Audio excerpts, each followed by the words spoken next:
Folks, welcome to Clash of the Podcast. It's where everything pro wrestling and Hubbard Wrestling Weekly meet every single week to debate, talk, get into whatever you want to call this, talk some pro wrestling for you.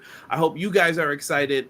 Best ways to support us for free. Hit the like button. You can hit it now. You can remind people now. You can go follow us on our socials. This is all free. Nothing you have to do except for hitting a button. You could leave us a 5-star review on both of our podcasts. That helps both of us out. That is the purpose of this podcast, is to help both of us out. We have a lot going on tonight. We are going to be talking WWE, TNA, and AEW. That's the best way I could put it. Lots of topics, especially in the land of WWE. Some things you're going to be like, oh, okay, cool. And other things you're going to be like, woo, it's about to be hot take city possibly in here.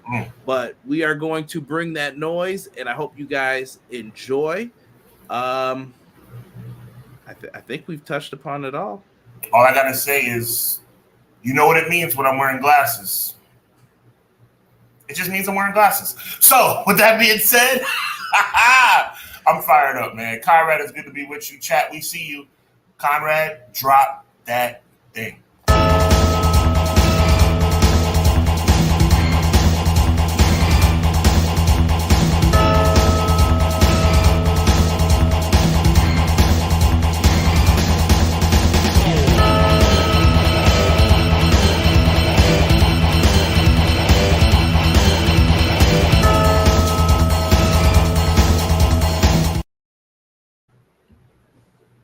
Clash of the Podcast back again, man. Over 100 weeks straight. Yes, I think we're at 106 right now.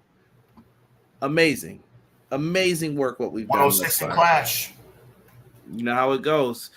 Sean, I know you got some stuff that you want to promote that's upcoming. I'll let you promote that, then we'll get into the shout outs for the chat. Yeah, really fired up about this coming weekend, man. For all the, I know there's a couple boxing fans in here, man. Joel's in here, M. Leezy Fashizi's in here. A couple people who rock with me on the boxing front. We're all, pro wrestling, but we got a couple of boxing fans in here. So a little programming note on Triller TV this coming weekend, the 21st to be exact of September. Make sure you check out the former world champion Jean Pascal going up against Terry Osias. And I like to. It's not really considered an eliminator fight, but I like to think that the winner is going to be in line for some kind of title shot, considering the landscape of the heavyweight or the light heavyweight division. So make sure you check that out, man. Go to Triller.tv. And for all the boxing fans, the price point is not that bad. It's $29.99 in the States, which is really, really affordable, especially considering that Canelo fight over the weekend. Unfortunately, Triller did not carry that in the States. It was on Amazon, and it was a hefty price. But for all you fight fans who want to see a former world champion get back in the mix, check out Triller TV on September 21st. Like I said, $29.99 for some top-tier light heavyweight boxing. You already know what it is. Yes, me and Sean have some upcoming content happening on his channel coming up very soon as well. I'm going to be on Hubbonomics. I've begged, I pleaded, I finally get a great episode to be on. Sean, I'm looking forward to that. I'm looking forward to that too. It's going to be the Thursday before Bad Blood, and I normally our fans and our listeners, our viewers would probably indicate or think that we would be doing a Bad Blood preview, and in some ways we will be, but it's going to be more along the lines of the history and the historical significance, I should say, of the steel cage. We're going all the way from Big Blue, old school people, y'all know what I'm talking about, Big Blue, all the way up to Hell in a Cell. Maybe some Elimination Chamber talk. Me and Conrad are still trying to figure everything out. But we're going to be live with you guys the Thursday before Bad Blood, and we may have a contest for you guys. So, we haven't let you down on the contest yet. So just keep rocking with us. We appreciate y'all, man. When you said Big Blue, man, I just thought of the old, remember the wrestling commercials for the Hasbro action figures, the little Roddy Piper? Get him in the ring! I wanted to do that when you said that. I do. That's classic stuff, man. And Lizzie, I'm not going to call out the price on the air. The fact that you commented it is fine. But yes, that was the price point for anybody who's looking at the comments. Wild. I know Canelo's one of the top fighters on the planet, but that price point, and Lisa, you hit the nail on the head, was pretty high. Triller did not have that again in the United States, but they have some good upcoming stuff, including this weekend. So $29.99 compared to what people had to pay last week on the other station. I think we know what we're doing, right? Right. Also, we're going to talk more about prices here momentarily. Trust. So today, if you feel like Conrad's doing ping, ping, ping, ping, ping, there's a reason for it. Trust me, there's a lot of news. Let's get into these shout outs, man. Clown in the building says, afternoon, everyone. Appreciate you, Clown. Clown all day, every day, man. Appreciate you. Quilly! He says, Conrad, Sean, it's my fault, bro. I didn't mean to cut you off, Conrad. Go ahead. I'm feeling good today, man. I got my Yeet shirt on. Make sure you get the Yeet shirt from Hubbard Wrestling Weekly Threadless. We're doing some crazy stuff over there, man. It's not famous. All right, so Quilly in the building. Talk about Conrad, Sean, and chat. Your boy Quills is back again, fresh off of work to enjoy my two favorite bros, CJ and Hub, for episode 107 of the best wrestling podcast today, Clash of the By God podcast, EPW, HWW. Quilly, we appreciate you. Ray Thompson says, happy Monday, guys. Hope everyone had a great weekend. And he adds to that saying, gotta say, Cody and Solo delivered this time. I was not a fan of the match they had at SummerSlam, but this time they delivered. More on that momentarily, Ray. I have to say, Ray, that every comment, as wonderful as they are, every word of wisdom, as wonderful as it is overshadowed every time you talk, because all I can think about whenever you're here is your beautiful family that I see on Facebook.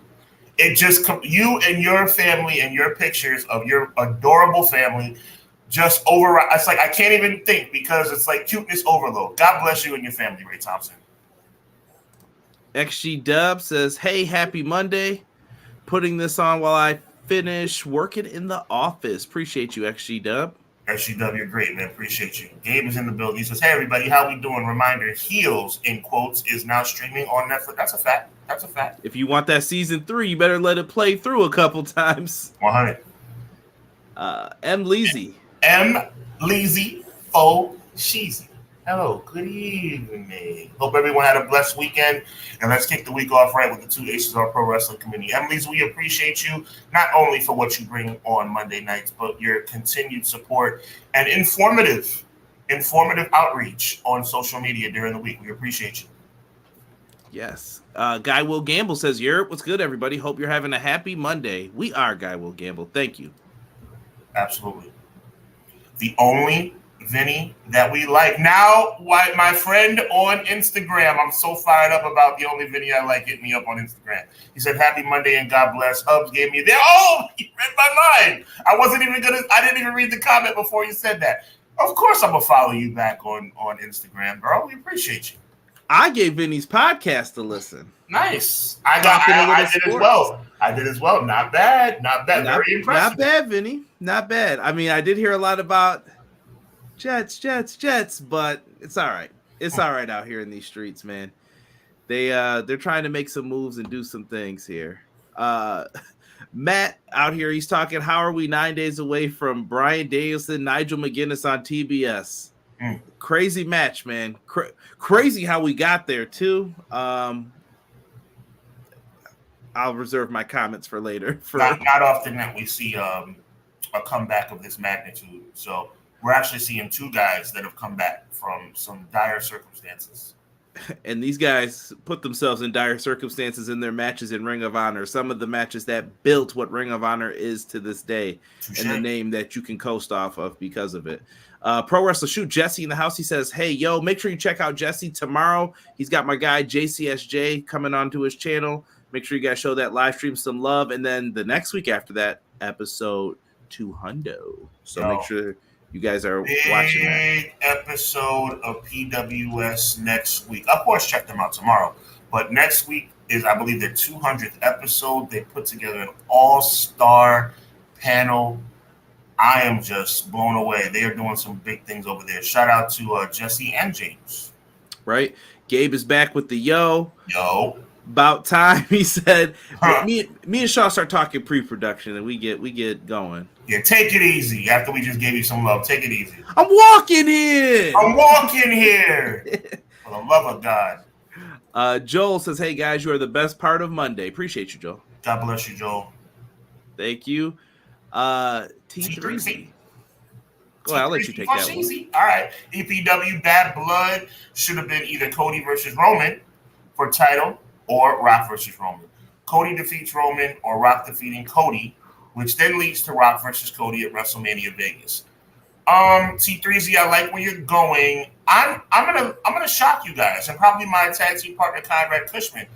I've been looking for Jimmy Uso for quite some time, and his continued absence is confusing me a little bit.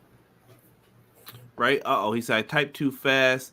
Cody defeating Roman or Rock defeating Cody, which leads to Cody versus Rock at WrestleMania in Vegas. Maybe they're going that route. Maybe. I'm picking up what you're putting down. Guy will gamble in the house. He says Hub's hitting the curl sponge ferociously. I see you, brother. We do what we gotta do, man. You know what I'm saying? The lady likes a little hit a blonde on the side, man. I'm keeping this thing. See, listen, I'm gonna go on record and say something about Conrad to our listeners that I probably shouldn't say because he's gonna get a big head.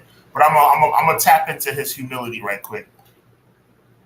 Conrad is blessed in the regard that he has a bald head, right? Whether it's purposeful or not, that's neither here nor there. He has a head that doesn't look bad. It's not all jacked up, and you know what I'm trying to say? I don't know what I got going on under here. I'm very concerned, and I'm just hoping it never has to be a thing. Yeah, as long as it's not. I like my oatmeal lumpy. All right, let me. You know what I'm saying? I mean, big shout out to you, Conrad, because there's some people that either make that decision or have that decision made for them. It doesn't work out too well. Intern asked me, man. He was like, "You still use shampoo?" And I was like, "Absolutely, absolutely, you got it." Renegade L2K James says Buffalo football fire. Get ready for Brady in a Finns jersey. Stop wishing this upon us. Go away. It's overtime. We don't need you back here anymore. Let us do what we're gonna do. There you go. Elite Easy E says, "Hey yo, what's good, E? BJ in the house." Yo. Listening to you on the drive home. Hope everyone is good. We hope you're good, BJ. Word up. Pascal, let's go.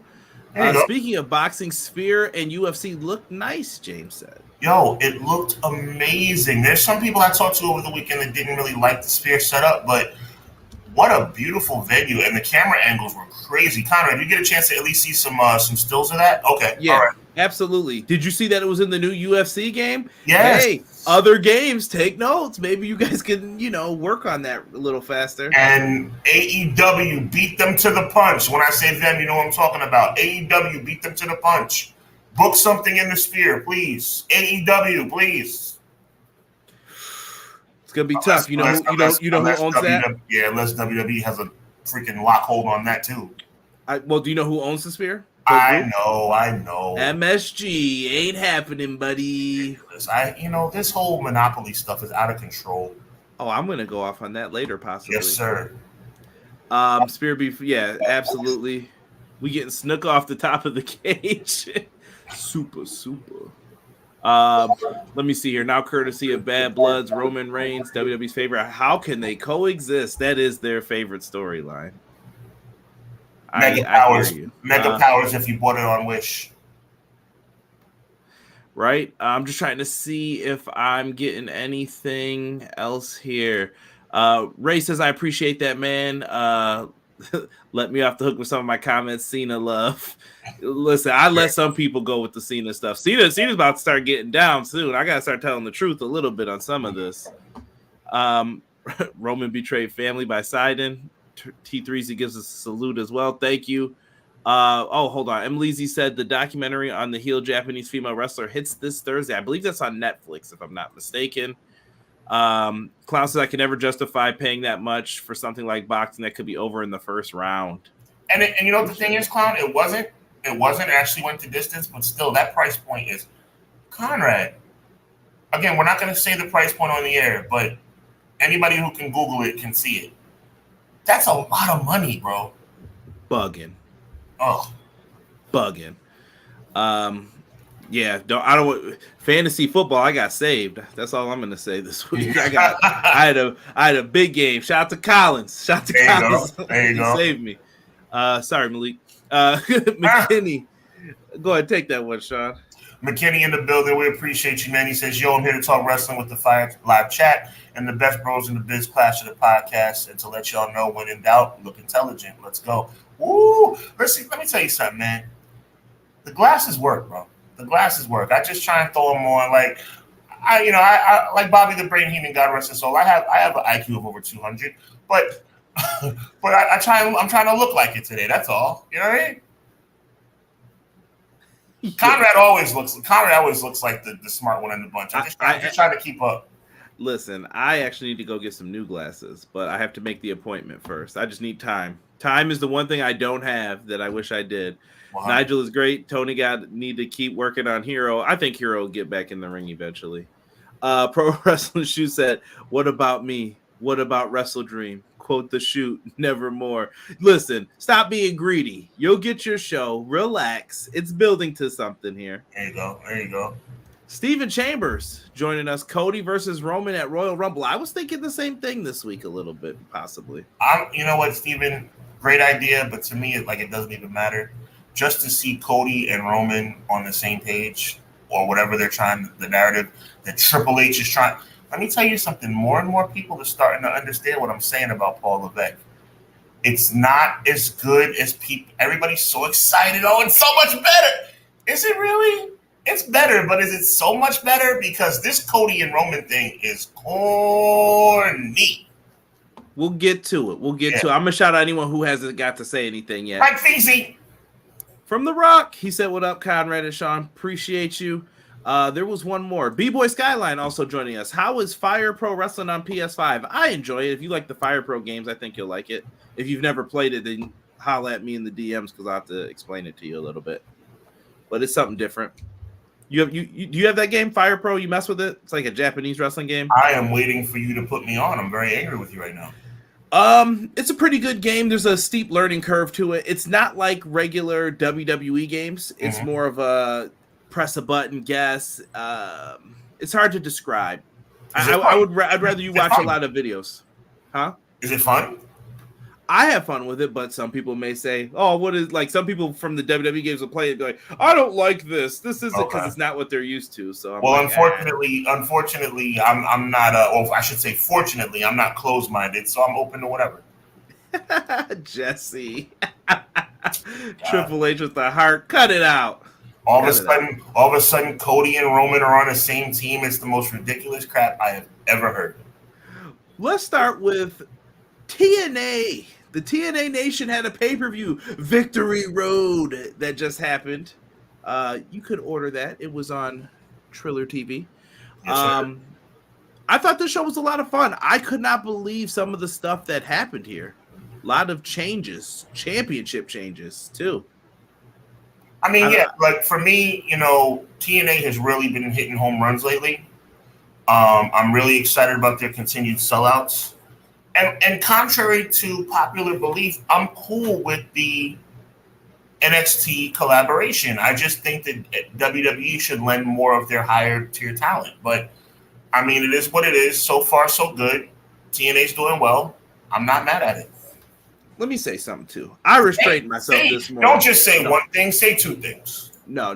This has to be said, though. And this is coming from people who I'm cool with on Twitter. I see people who are always like, "Oh, better than what Tony Khan did for them." TNA and TNA fans. Please do not be the person in the relationship happy to be there. Stop doing this to yourselves.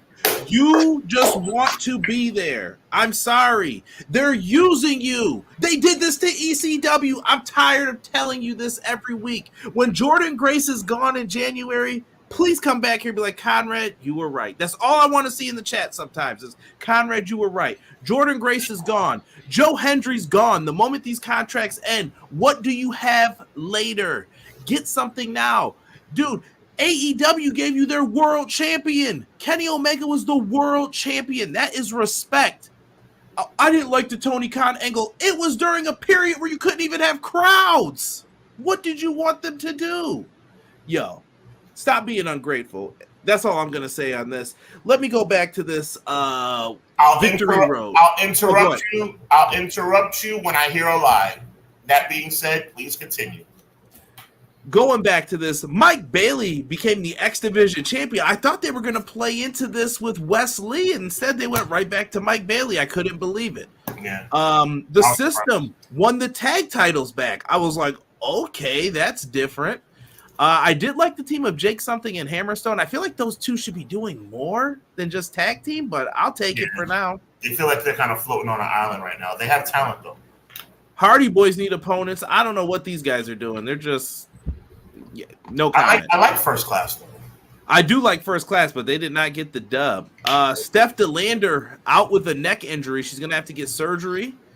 I don't know how this PCO storyline continues. Maybe Cardona and PCO kind of try to wrap things up here. Leon Slater, someone to watch out for. If you've never seen Leon Slater wrestle, very good wrestler. Kushida. Spitfire won back the Knockouts Tag Team Championships. We should have known that was coming. Tasha Steelz had the substitute. Maybe things were off. But I do think Masha might be the person to go up against Jordan Grace. Jordan Grace against Wendy Chu. Good for Wendy Chu. She got to show what she could do a little bit in there, Sean. But as we embrace the Jordan Grace farewell tour, we have to just continue to look out and see what's going to happen next. Because come January, bye-bye. Yeah, and then we got Joe Hendry, Josh Alexander. I waited a minute for this one. Did it feel to you the finish of this match? You know, the low blow to Joe Hendry, pulls out a cup with his face on it. Whatever. It took way too long, by the way, to do that. When he was reaching down there, I was like, what are you doing? But he did that. But there are certain things that for entertainment value that have to hit immediately. The clunkiness of it really took away a lot. Those are always rough spots, though, too, with wrestling gear being tight, and then you got to try to pull something out of your tights. But I wanted to say this. Did it feel like Josh Alexander's leaving? Like he's done, maybe? No. It felt like there's a transition going on in his career. I just don't get that impression. I could be wrong. I've been wrong before. I'll be wrong again. I don't think he's leaving. I think he's a TNA lifer. Okay. I don't know if you saw that interview that happened a couple days ago. He said he's looking to leave. I heard, but everybody's looking to leave until somebody gives them a number that makes them want to stay. Touche. I could see him in Ethan Page. There were some teases about the North as well, possibly linking back up. Ethan Page needs him. I'm not going to lie to you guys, like immediately. Nick Nemeth and Moose, main event. Mr. Ziggles. Zig Daddy. Not surprised with the outcome. I like Moose. I just don't know what now. That's the only question I have. What now? I feel like Moose has done everything there. Now that's who I feel like could be Mr. TNA. Yeah. I don't know if he's going anywhere. So they did all that. And our good friend who's been making the rounds everywhere, JBL, John Bradshaw Layfield, showing up in GCW, TNA, AAA, MLW. Did you hear about the Rogue Horseman? Yo, hold on. I want to look at people. If I ever see you come up in this chat and talk about AEW's the worst booked anything or WWE's the worst booked anything, look no further than the Rogue Horseman. What does Brock Anderson do? Come on, family. Come on. You know what Brock Anderson does? Brock Anderson is the son of Arn Anderson. That's it. He's with CW, but, like, I don't know. I feel like he should just be in the NWA or something. That's just me. Like, I feel like that's where he could best be utilized, but... I mean, he does have it going for him that he looks exactly like his dad. Yeah, they got that. I came out looking 25. I was born 46. Yes.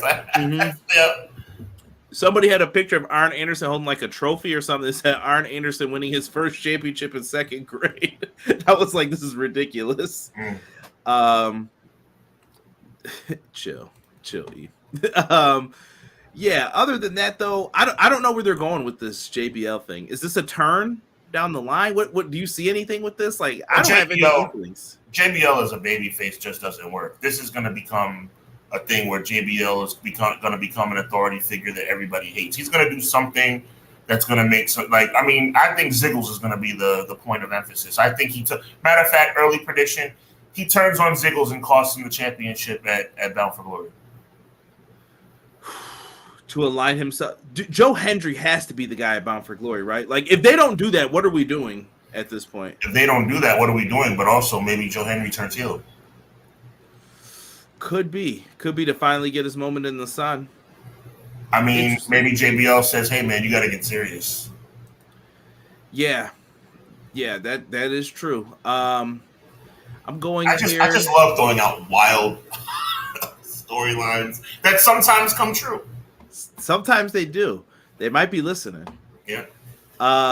Looks like the Hardy Boys are getting the tag shot at BFG. Oh no. I'm actually cool with that. Bound for Glory being TNA's best show and the Hardy Boys still arguably being one of their biggest talents. I think them being the tag challengers does make a lot of sense. I can see that. Like I said, they want that final run. This might be where they're going to have to take it. Yeah. You done messed around and found out. TNA is giving NXT top-tier talent, while NXT is giving TNA their third and fourth stringers, bona fide bench warmers picking splinters out of their keisters. What are we doing here? Quill says. What a revolutionary idea! BJ said it's almost like they only put the belt on Wentz for the NXT rub. I hope that's very short-sighted doing stuff like that, but maybe. Delay Gratz joined us. What up, Delay Gratz, man? Appreciate you, family. What up, Jordan Grace farewell tour started laughing. It's true. Dub it to Sean. Brock needs to hit the gym and work on his character. Absolutely with that. I see people talking SmackDown. We will get into that. The Rogue Horseman. Yo, come on, E. Yo, Brock's gonna come out and be like, not since the 4 Horsemen of the Apocalypse. Wait a minute, Brock. We did that back in 1985. Not your spot, but my spot. You did that in 97. What do you got? I mean, help us out, Brock. Well, me, Bobby Heenan, and no, that's the Brainbusters. That's 1989. Right? Let's see here. McKinney says Josh Alexander is out there, in my opinion. He has a little son that is more than likely. He has asked why he doesn't wrestle there. We all know that going to WWE is like going to the NBA, at least one run. Yeah. I mean, again, like I said to Conrad McKinney, I agree with that, but I think that everybody has a number. Everybody's got a price. And at the end of the day, actually, M. Leasy brought up a point about how they adjusted his contract to recover from injury. It's stuff like that to me might allow him to stay where he's at. Even with the stuff he's done already, he's already a TNA Hall of Famer, right? Now, is that the be-all and end-all? Absolutely not. We all know WWE is the Holy Grail. But it took AJ Styles 20 years to leave. So, I mean... his choice, too. Yeah, true. But I'm just saying, perhaps that's the same sentiment. You would hope, man. Listen, they had a good crowd for this show. This is the turnout for it. I didn't like seeing the TNA over AEW crowd signs that were behind commentary. And I'm saying that because I'm telling you guys the next narrative that is coming. The next narrative is TNA is better than AEW. Watch what I'm talking about, Sean. These big-time content creators are going to try and start saying it. And not even content creators. These people who are involved in this are going to try to start telling you TNA is better than AEW because they want the number 2 and number 3 to fight. So number 1 can go off and do whatever they're going to do and say, now you two can fight each other. Right. You're not going to fight 2 people at the same time. Right. So just peep the game. They're playing with you guys. I'm trying to educate here. You know what I mean? Jocelyn says, you skipped my comment. Yo, let me see if I can find it. Sorry, we had to jump here. The Mr. asked, what did you like about Moose, Hub? Oh, well, first of all, shout out to you, Jocelyn, and shout out to your husband as well. Moose is ultra athletic, and I know there's a lot of athletic guys and girls in pro wrestling, but this dude is just a freak. And to me, when you have like Lawrence Taylor who can wrestle, you understand the point I'm trying to make. I'm going to say it again for the people in the back. When you have Lawrence Taylor who can actually wrestle, that's a commodity to me. So, I mean, he's a believable TNA World Champion. Would he be a believable WWE Champion? Would he be a believable AEW Champion? That remains to be seen. But he's one of the kings, one of the what's the sexy word everybody uses now? One of the pillars of TNA. That's what I like about him. I'm putting a comment in the chat for Rob because I saw what he put. I'm assuming that's to mess with me. Ray Thompson says, I don't believe in Joe Hendry, though. Oh, everyone believes in Joe Hendry, right? Delayed Grad says, I hope TNA gets a big TV deal. WWE partnership will officially be over. Nah, I think WWE is willing to help them get a better TV deal, but that's if the powers that be that own TNA, which is a television company, are willing to listen. But like I said, good for them. I'm glad that they're doing well. I've been championing TNA for a long time. I just hope that they're not getting played in the long run for the deal. And I hope they're not getting a little bit full of themselves, considering the new price point of their weekly television show. Yeah, and stop being just happy to be there. Stop, because it's gonna get you in trouble. I'm not gonna curse because that's not my way, and that's not what we do here. But like, if you want to be WWE's female dog, then that's how they're gonna treat you. Right. I'm putting up some comments. Some of these I cannot read right now. TNA should have went to the CW. I don't know if CW would have wanted them at that point in time. But like I said, they're on a cable network. If they start getting good ratings somewhere else, someone's going to be like, how come we don't have this? Like, that could be money in our pocket. Ta-da! Like, it's always going to be a question or an issue. Sean, I got to talk about WWE now. We're going to transition. Oh, God, no. I'm excited about this. Well, you're always excited because I'm literally excited about this. I lost my mind when I had to send this to you immediately after we got done recording last week. October 7th, Monday Night Raw is going back on USA Network from 8 to 10. Hit the old school music, the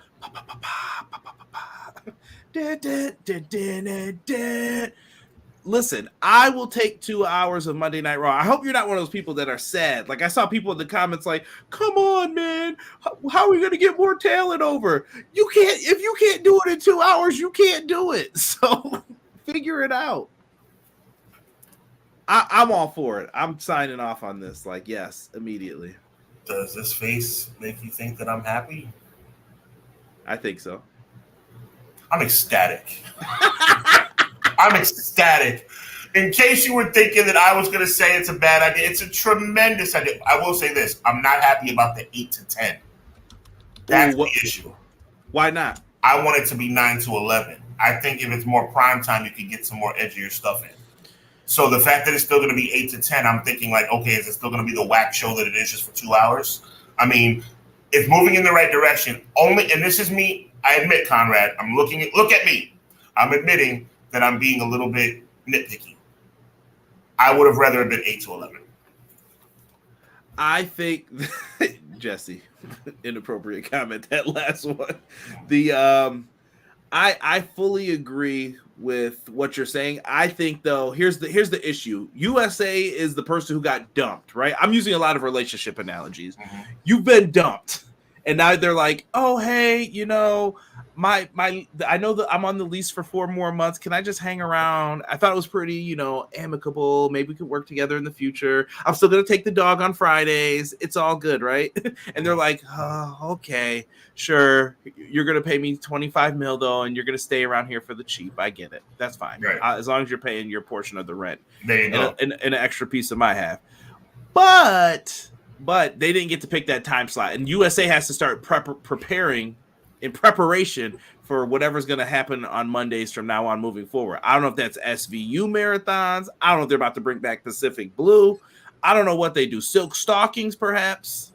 La Femme Nikita. They're going to have to find something that fits into that time period. Let me tell you how dumb WWE is. Oh, I'm sorry. Was that not diplomatic? Sorry. Let me tell you how stupid WWE is. Number one, it should be 9 to 11. Number two, what difference does it make? Everybody's so excited. See, this is why I'm excited, but I'm kind of bringing it down to about a 7 instead of a 10, because what difference does it make that they're cutting down Monday Night Raw to 2 hours when SmackDown's going to be bumped up to 3? What they should have did, I think, in reverse, Sean. Oh, no, but answer my question, bro. Like, what difference does it make? I'm gonna Okay. I'm gonna answer it in reverse here. So you right. you said something about the time frame. If I was WWE, I would have got the extension first to make them think maybe we're going to continue doing business, but then go and make that Netflix deal because that's a lot of money. They had to kind of go in that route. And your other thing was say the last part again. What difference does it make them going for Raw for 2 hours when they're going to make SmackDown 3? That's not guaranteed. That has not been quoted as happening. Okay, but it's in the works. The fact that it's even a question right now. Okay, so if it turns out it's not the case, then point mooted. But at the end of the day, it's on the table. Right. And rumor has it, depending on who you believe in the wrestling world, Netflix is going back to 3 hours. But I don't know how true that is and how that works with commercials. I want to ask you this question, and this is for a chat. I want everybody to respond. I want yes or no, meaning yes, this is a good idea, or no, it's a bad idea. What WWE should do is WWE should go 9 to 11. None of this is going to happen. They've already made 8 to 10, whatever. But it should be in chat. Let me know what you think, and you too, Conrad. 9 to 11 is the actual show, and they should have an hour pre-game show on Peacock.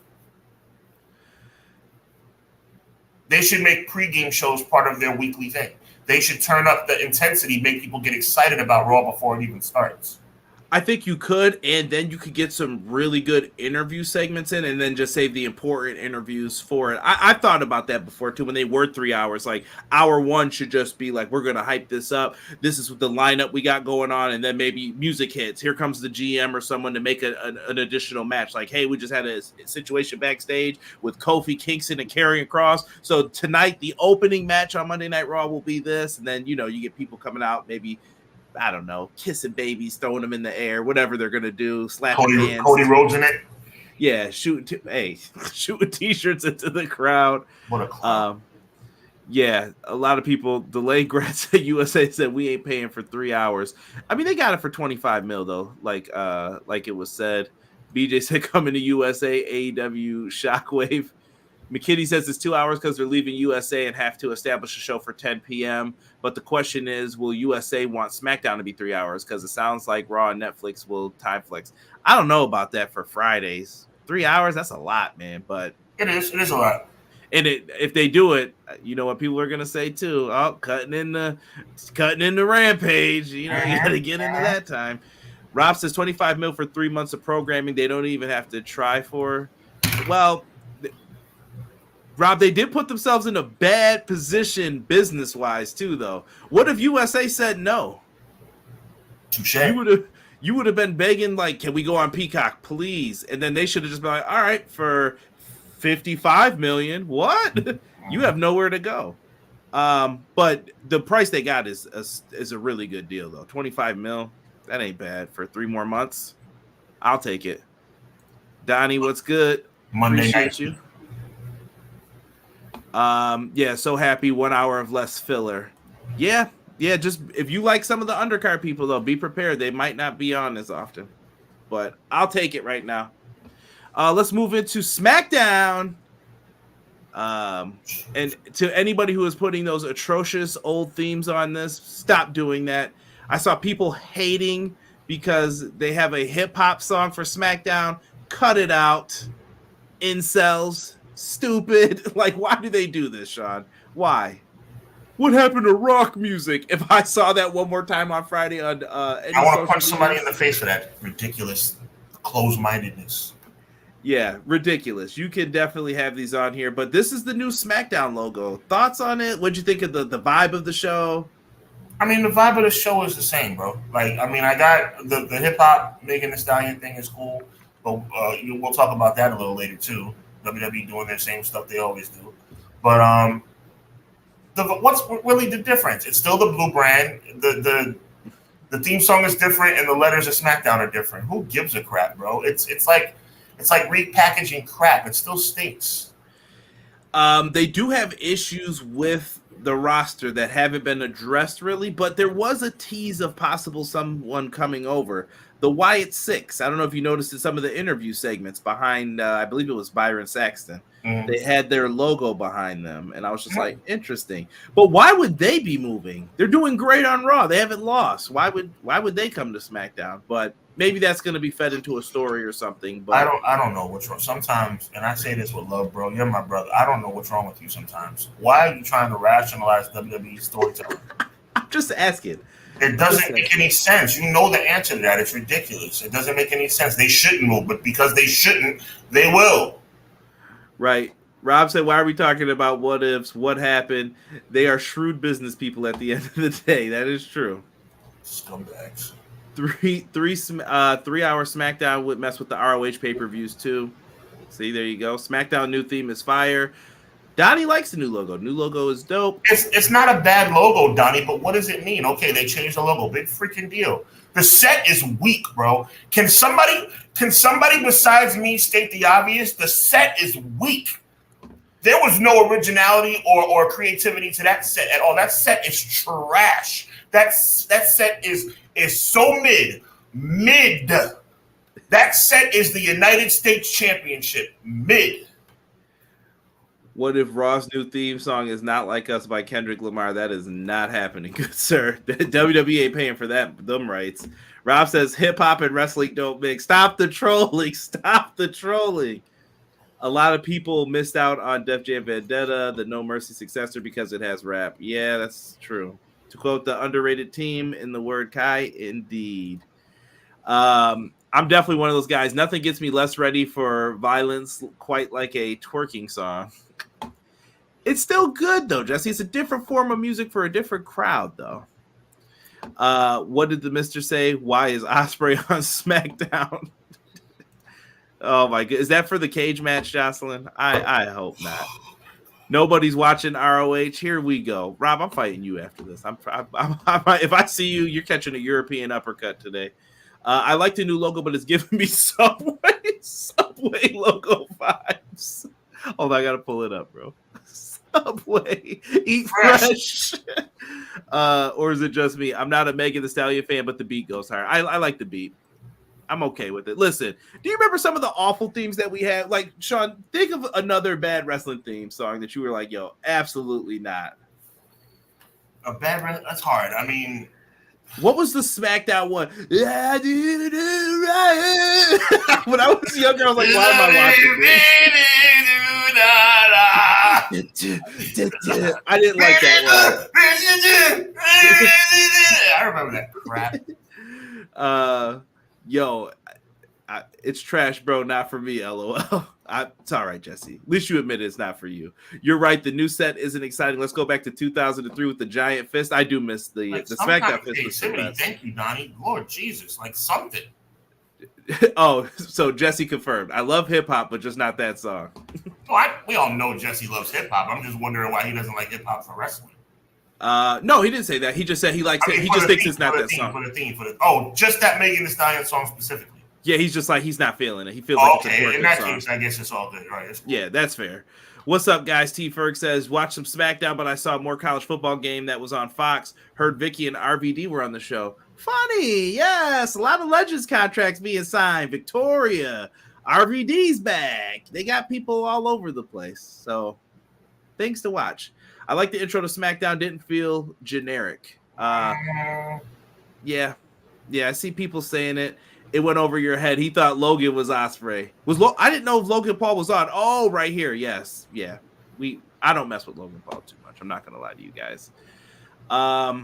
Hassan, what's good, man? I see that you've joined us. Hi there, guys. What's good, Hassan? People complaining about hip hop and wrestling are the same people that bumping that DMX remix with Run DMC back in the day. I actually listened to that at the gym today. The King of Rock, cool. It be my hobby and job.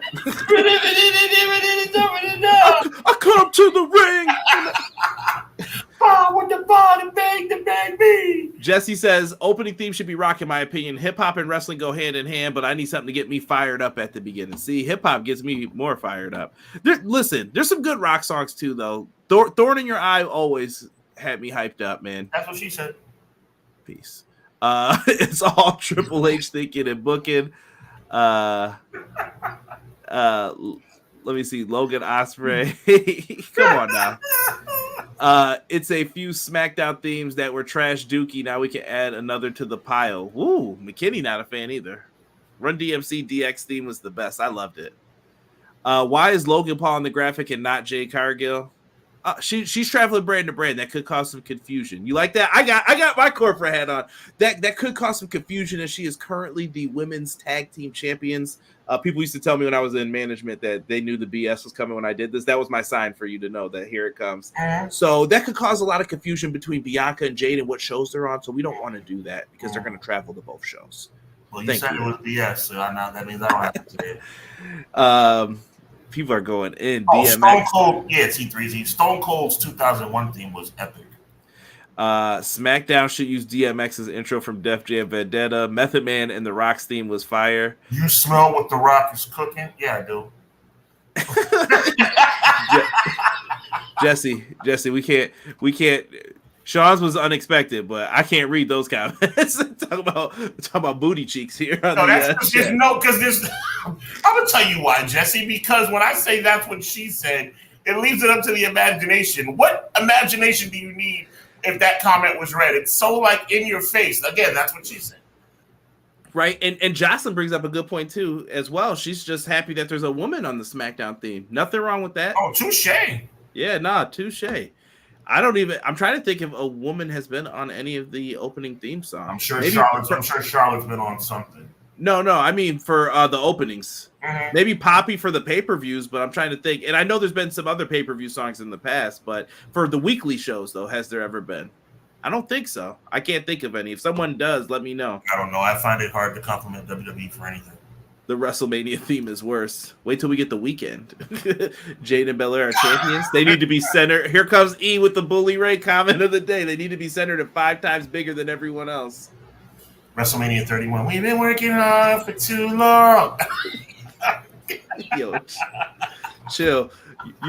So we went to WrestleMania 33. That was the one where what's his name? Flo Rida performed, right? And my brother came out. He was like, "You know what he's gonna come out and say, right?" And then my whole family's there and they're looking at him. He goes, "WrestleMania!" And when he did it, we lost our minds when he said it. He was like, "I told y'all he was gonna say that." Yeah. Let's get into this show, man. We had a steel cage match, Sean. Cody, Solo Sikoa. They were bringing it back, if you will. You could escape. You could go for the pinfall. You could make him submit in the cage. Baby. Cody was in there, baby. At one point, Cody did end up climbing the cage. I thought we were going to get a moonsault. I was like, is he bugging or trying to break his toe again? But he did a high cross off the top instead, which much safer. I was happy for his body for the sake of him doing that. But I thought this was a much better match than what they did at SummerSlam. It's hard for that match not to have been better than SummerSlam. They would have had to fall asleep for that match to have been worse than SummerSlam. Okay, so yes, they were better than SummerSlam. You know what? Doing 10 jumping jacks is better than doing 9. Okay, so it's not that big of a deal. The match was okay. It wasn't groundbreaking. It wasn't the best match we've ever seen on television. It wasn't a revolutionary cage match. Nobody's going to talk about this 5 years from now, much less 5 weeks from now. It was okay. I thought they both did a good job. But once again, when you start off here, going here doesn't make that much of a difference. So, yes, they wrestled a match that was serviceable. It makes me worried for the Bloodline a little bit, but the Bloodline have an ace in their sleeve. They just have to make it happen. I see the Rob Zombie comments. We've had some funny Rob Zombie comments in the chat before here.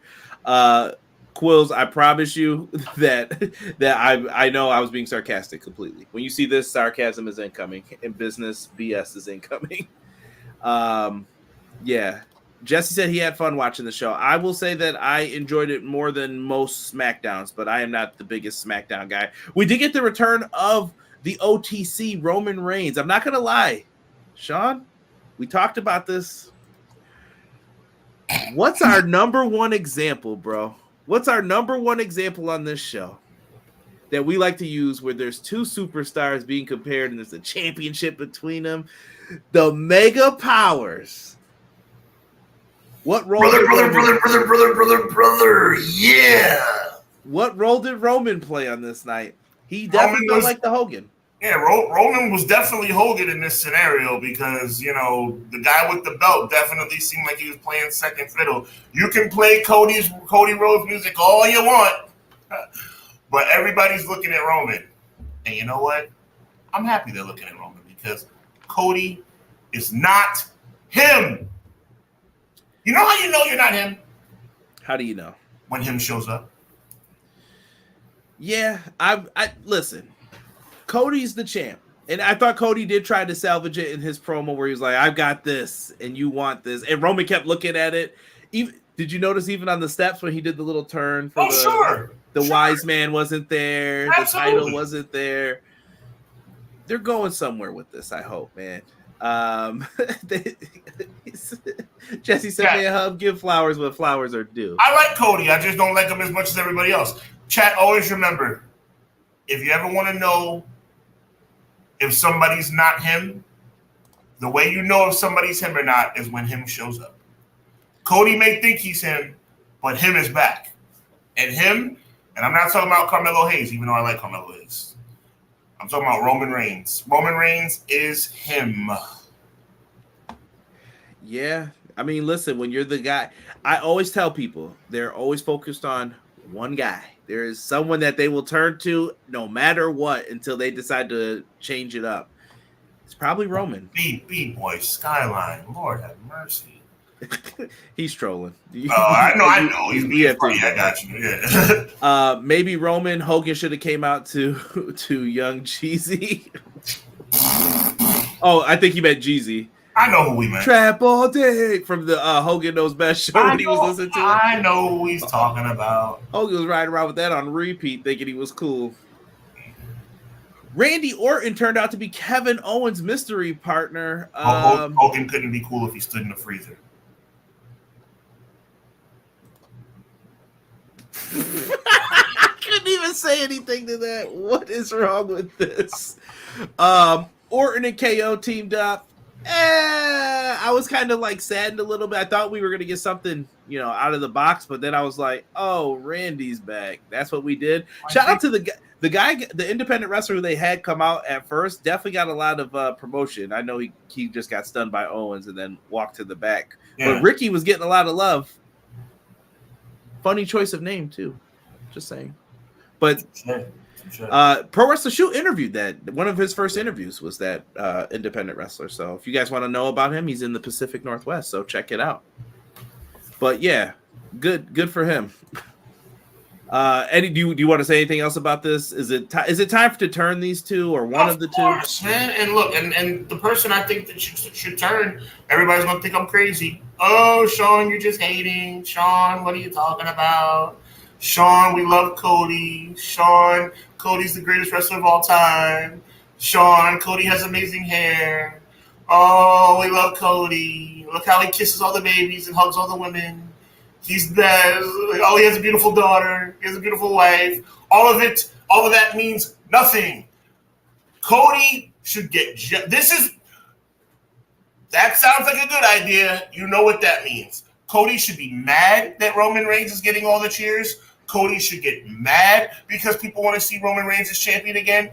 And Cody Rhodes should pick up a steel chair and crack Roman Reigns' head open. That would be good television. Tell me I'm wrong. Not in the head. Okay, touche. Tell me I'm wrong. That would be different though. We could be going for that. I think that they're good. They might wrestle each other at the Rumble. That's just me talking though. I gotta see how the bad blood stuff goes, but we're gonna get to that in a second. Because Roman turning on Cody is too predictable. Like, what are we really? I mean, that's just recycling the same storyline. Right, and I feel like Cody doesn't want to turn heel because can we talk business here for a second? Yeah, because he's making money hand over fist on merchandise, yes. Right. I was going to say, let me not be Conrad the fan here for a second. But Cody, who said he wanted nothing to do with Roman, then put his hand out for the contract. I mean, that creates jealousy, I think, for Orton. What a clown. What a clown. And you know, and I want to go on record as saying something, Conrad, I don't think I've ever said. Cody looking like a punk right now is not Cody's fault. You know whose fault it is? Bookie. It's whoever's writing the storylines. In this case, I guess it would be Triple H or Bruce Pritchard. Why would Cody and Roman get on the same page? Cody should not want to be anywhere aligned with Roman Reigns. Like, it makes no sense. It makes no sense. And now Cody, and because honestly, the way the story played out, Cody was the one who tucked his tail between his legs and went back to Roman. Roman didn't ask Cody for help. Listen, man. Was it just me? Was it just me, or was Roman? By the way, great job, Conrad, on the specs. Are you telling me? Was it just me, or was Cody Rhodes jumping in at the end? Roman Reigns was perfectly fine signing the contract all by himself. Yeah, I think they were teasing for that big moment. I'm more interested in what you said with them turning, but maybe that's the slower part of the burn. Like I said, I'm getting used to what he's done. It's gonna be, let's drag it out a little bit more. Let's get some more mileage out of this, and we can have them move forward in the future to doing something with this. Can I be Cody Rhodes the way I want him to be and talk to the fans right quick? Go ahead. All right, count it down. 3, 2, 1. Give it to me. 3, 2, 1. After all I've done for you people, after the bloodline have continued to wreak havoc on this industry, on this company, on this business, and you have the audacity to cheer for Roman Reigns over me, I'm the WWE champion. I'm the man. And you have the audacity to cheer for him, you people make me sick. I don't care about you stupid kids. I'm ODing now. But Cody should be mad. Here comes Bruce. Yeah, I know, right? Cody should be mad, right? Storyline-wise, Cody should be mad. Roman Reigns is getting more cheers than him. Roman Reigns is getting more love than him. Roman Reigns is getting more credit than him. He should be mad. Use it as a storyline. Flip the script. Have Cody be pissed off that Roman's getting all the love. Why is this? This is not brain surgery, Conrad. This is not rocket science. I'm going to assume there's something at play. This is top tier. Conrad, I'm not letting you off the hook. I need you to definitively give me an answer. Does what I said make sense? Yes. That's all I'm saying. But they're not going to do this. They're trying to satisfy both of these guys. For merch sales, listen, you're not going to cost me money. That's what this comes down to. But it's just, yeah, you know what I mean? Hold on. I wanted to go into this. We got a question from someone. McKinney, sorry, here it is. I have a question. I'll pose it to you guys. If you could go back in time knowing everything about Hogan, would you tell little you not to be a Hulkamaniac? We were all there at one point. Yes. It wouldn't take much convincing for me because I was more of a Savage Warrior fan. So it would be a harder thing for me because I loved Hogan as a stupid child. But the answer would be yes. I would tell my little me to not be a Hulkamaniac. And I'll cheer for Sid again when he dumps him over the top rope in the Royal Rumble. Absolutely. Do it again. I would have difficulty, God rest his soul. I would have difficulty jumping on the Warrior bandwagon, but I would definitely be a number one Macho Man guy. Now, McKinney, I might have to call front on this. He said, if you look at the Cody t-shirt, everything is in parameters with the contract, the American Nightmare band. I don't know if you trolling, but not what I saw. Spot on, Hubs. McKinney said, I like that too, though. I saw a lot of people bringing it up. We mentioned Malik before, Narcolepsy Boy 94. Don't ever say I don't promote you, Malik. He was saying the same thing, similar to you, though. Like, it would make more sense if they went a different route with this. And I get people say, listen, if somebody told me Cody Rhodes' thing to them has been underwhelming, I'm not going to argue with them. I'm really not. Like, if you told me, I won't say it's boring. Some people are like, it's boring. Yeah, we can get into that about the thing as a whole, like the whole show. But I'll say it's been underwhelming compared to where it was previously. I've heard several people say that this week that I listened to. That I was just like, oh, interesting. But your thing sparks more interest to me. If that happened, I'd be like, ooh, that's different. But we're in this midst of this build, I guess, for the Survivor Series in Vancouver. So I don't know what they're gonna do here. I put a question to the chat. I'm going to ask you, Sean. Do you view the bloodline as a threat as a whole? Do you think the Bloodline's a threat? A threat to what? That's what I'm asking. To the championship? On SmackDown, even. Are they even viewed as a threat? I don't feel that way about that. There's only one person who is, and I love you, Solo.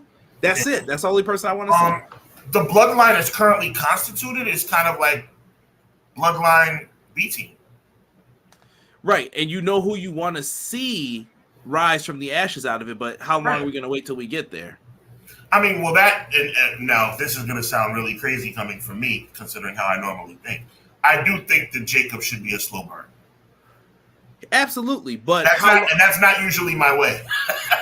Here's the thing, though. Solo feels so weak. Like, you haven't given Solo anything. He needs some wins. Because Solo's not him either, bro. Solo's not him. Let me tell you something, Conrad. I'm going to let you finish your point. Solo's not him, and Cody's not him. That's why the matches haven't been that good. Why is nobody picking up on this? Oh, my God, I wonder why Solo versus Cody's not hitting. Oh, I wonder why people seem so underwhelmed with Cody versus Solo. Because they both are not him. They're both not him. That's the problem. And that's been the problem since day one. Solo's not him. He's Tribal Chief 2.0.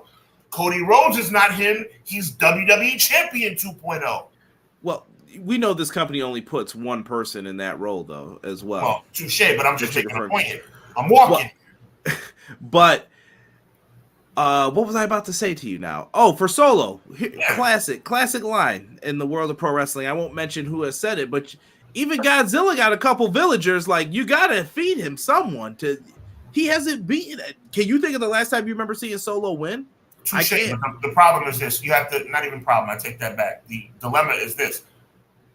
What's better? You have to answer that question for yourself. What's better, being a main event loser? And I don't mean the loser part to be funny. I mean genuinely the guy who loses in the main event, or being a guy that wins mid-card matches. Like I said, he's got to beat Kevin Owens. He's got to beat Randy Orton before he can get to But they won the 6-man tag at Money in the Bank. That was how long ago, though? Yeah, I feel you. Okay. It's been some time. How are we not tired of Roman? Honestly, he hasn't even been there. Oh, how are we not tired of Roman? Let me tell you something, bro. You're talking to somebody. Shout out to Jesse from Pro Wrestling Shoot. You're talking to somebody that hated the big dog Roman Reigns. Hated him. Couldn't stand him. Tribal Chief Roman Reigns is a different person, bro. He's Tribal Chief Roman Reigns is a BAMF. I mean, he's him. He's him. Right. Tokyo the Don says last time Solo won was John Cena. No, I think he's won since then. But maybe you're talking about just singles. I don't know. You might be right. He said years upon years, bro. Cena 2.0. Oh, nah. I don't know about that. Yeah. Listen, y'all don't want me to get to the why I don't like John Cena and what they did to him, which he let people harm his character. We'll save that for when he's on his farewell tour. Mm-hmm. But yeah, I don't think Roman. I've never got as tired of Roman. I get that people were frustrated with him at some points, but. I mean, what did he do that was so bad? To where you're like, Big Dog Roman Reigns was just a cornball. Big Dog Roman Reigns is like, to me, Big Dog Roman Reigns is like Cody Rhodes 2024.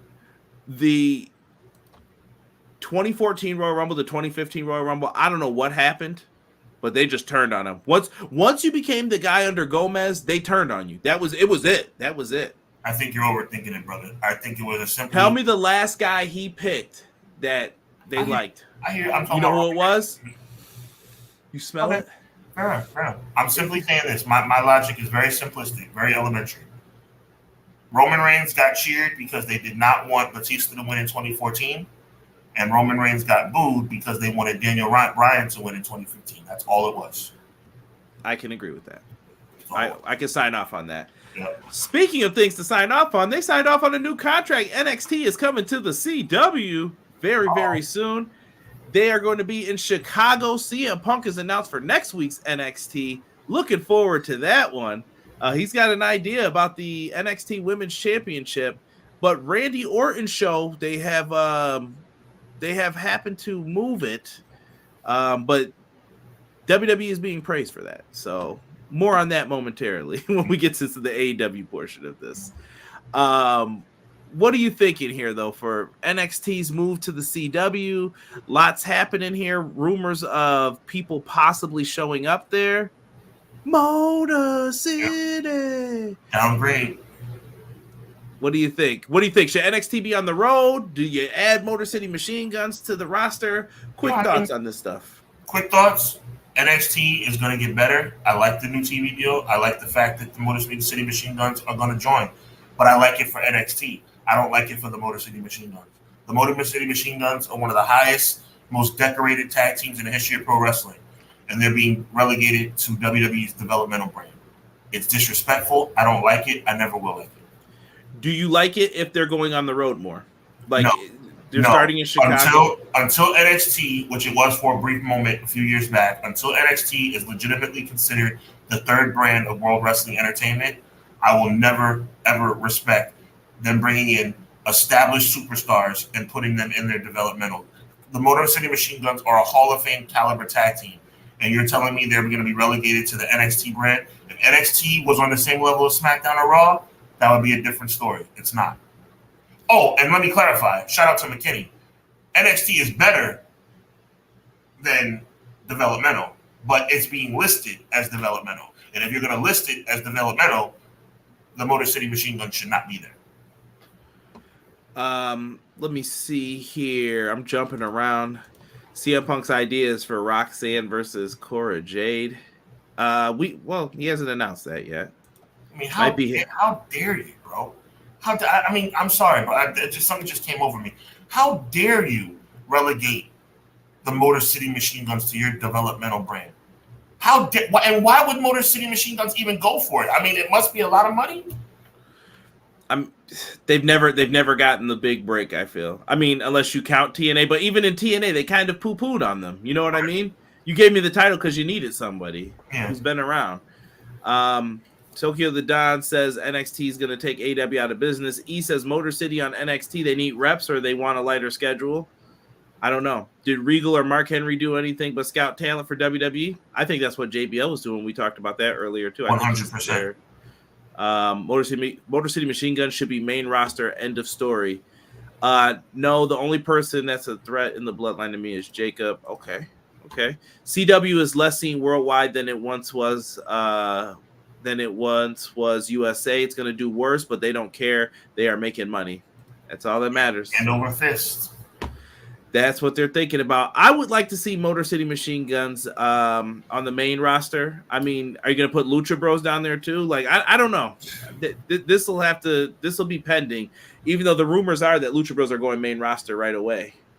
But the WWE in this case, and this is going to sound butt backwards coming from me, the WWE is not the problem in this case.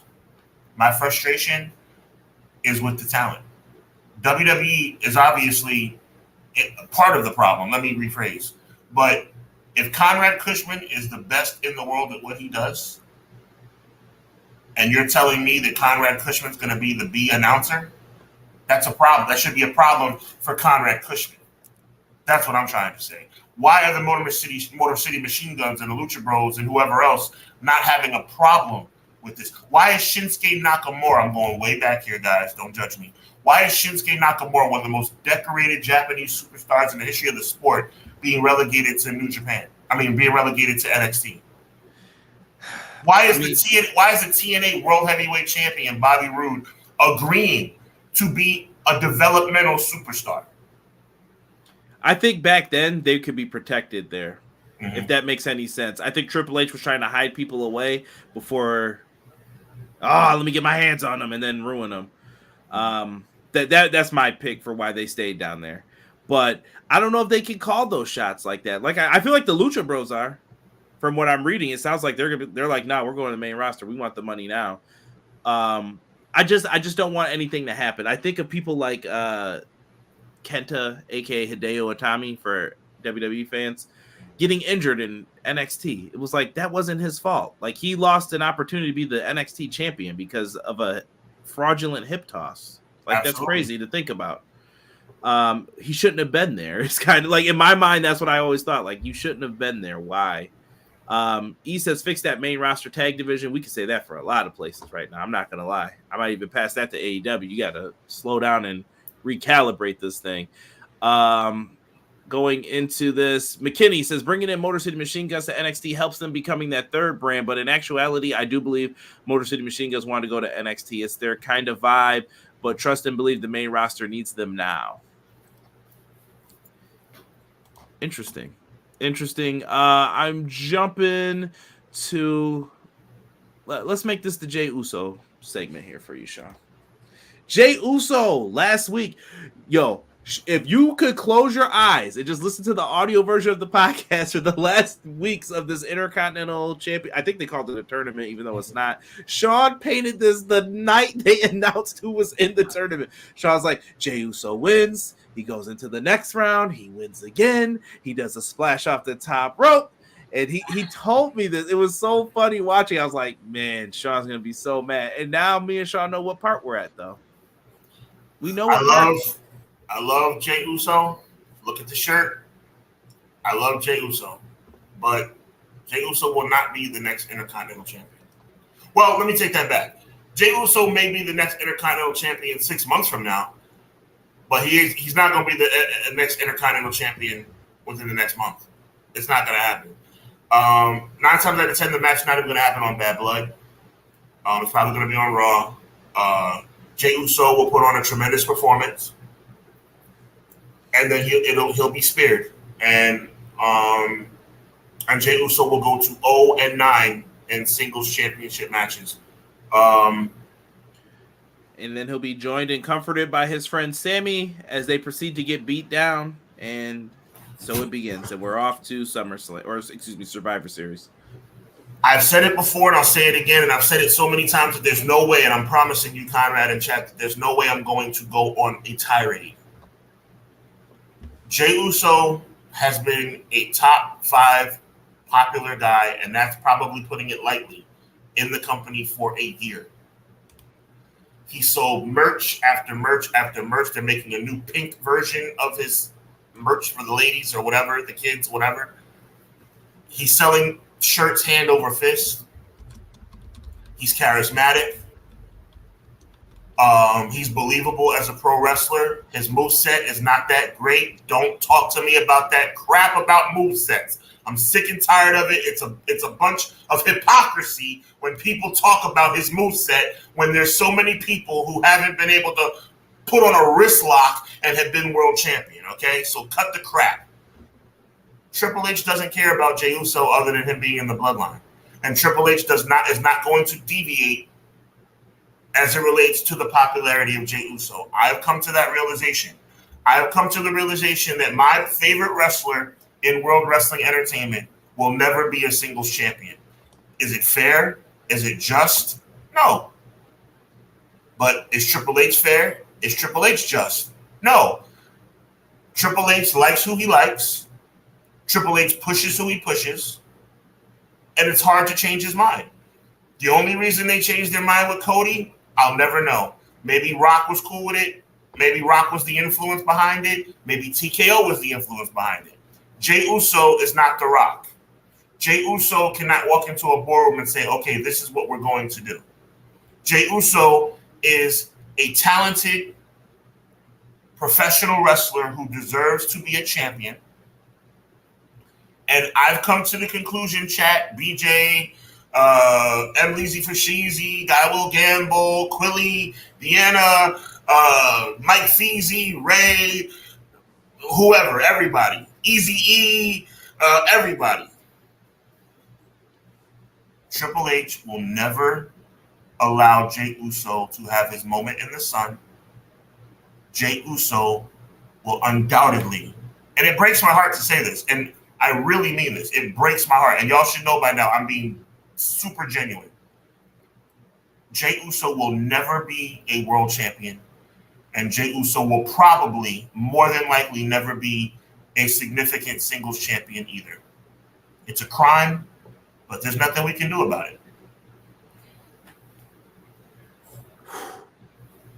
I'm going in. Like to add, bro? No, I've said this for a long time, and I've actually been defending you more and more for like the last year and a half. I feel about this.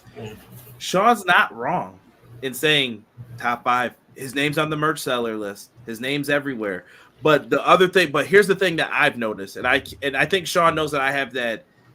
What's the best word? That intuition, I guess, about Jey Uso, where I've always said, Sean, they're not going to do it. They're not. I've never believed at any point in time that they're going to actually give him something. They'll tease you, but they're not going to give him anything. Why? Because Braun Breaker is their little ace in the hole.